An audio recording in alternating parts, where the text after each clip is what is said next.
All right, as promised, the author of Tough Sell and Let It Sink In, Tom Basile, joins us now live. A happy Friday to you, Tom, and I gotta say, I love your tie. Thank you very much. You look great in red, and it's always terrific to be with you.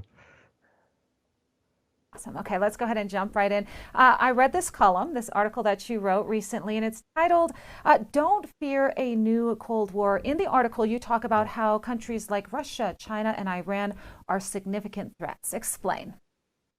Yeah, we need to get back to that post World War II footing where the free nations of the world, led by the United States, actually formed a allied bloc that countered the type of authoritarianism that we have seen in Russia, in China, and Iran. And during the Obama administration, we had 8 years of a tremendous expansion of influence on the part of the Chinese, the Russians, and the Iranians, who have formed a very, very tight alliance.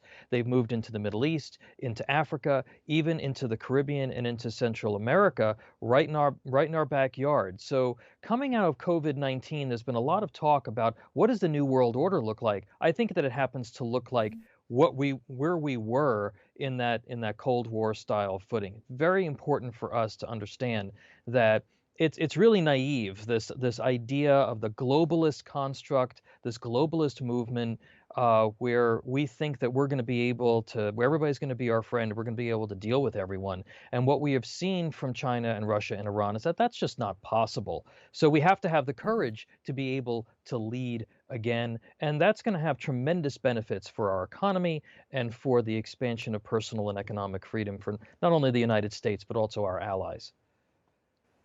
Well, I have to say, what you're saying now is incredibly interesting. Your article was incredibly interesting. You also talked a little bit about U.S. policy, which you mentioned with Obama, and how it needs to change. How specifically do you think it needs to change post-coronavirus? Well, first, we need to marginalize these regimes. I think that's really important. We know that we wanted the experiment in Russian democracy to work. It hasn't.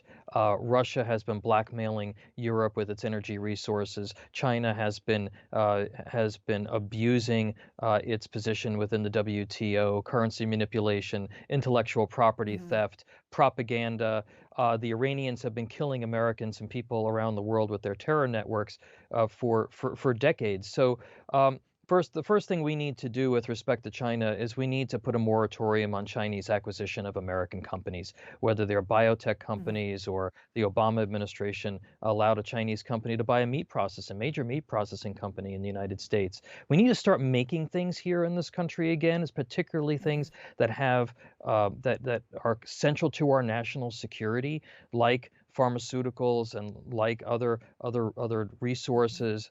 We need to protect our technology from piracy from the Chinese and the Russians and others, and we need to decouple our retirement systems from supporting a communist regime that we clearly cannot trust. And that has a horrible human rights record. So it's going to take a lot of really tough decisions, Christina, but it's going to be very important in this new post-COVID-19 world order. Well, Tom, I wish that I could keep you on for longer, but somehow we've sailed through our discussion time. I will see you back here next week where we could talk more.